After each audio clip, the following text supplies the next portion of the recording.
Fait que la question du jour, devriez-vous ou non poursuivre votre ex qui fait des fausses plaintes ou une fausse plainte contre vous à la police ou pour diffamation ou whatever?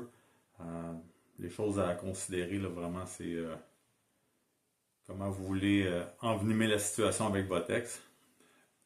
Il y a d'autres situations aussi. Si vous avez des enfants, c'est sûr que ça risque de mal se passer avec vos enfants.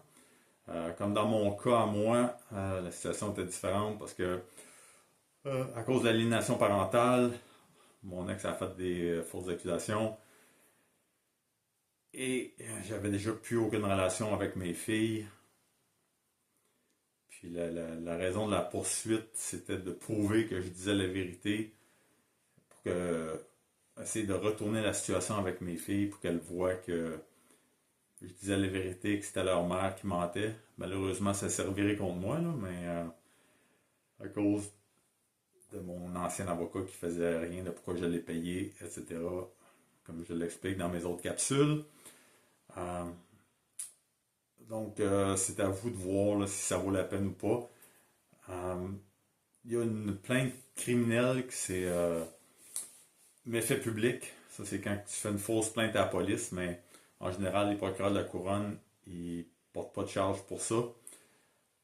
Euh, à moins que ça serait quelque chose d'extrême.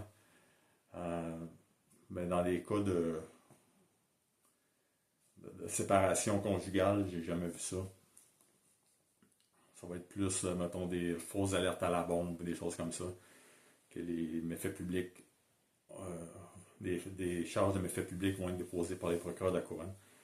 Euh, Aussi, euh, lorsque votre ex fait des fausses accusations contre vous à la police, vous avez 3 ans si vous voulez la poursuivre au civil,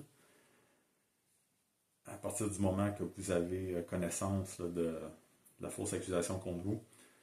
Euh, Ça veut dire comme moi, par exemple, la deuxième fausse accusation, elle a fait sa plainte, euh, mettons une date en particulier, je ne veux pas donner de date, là.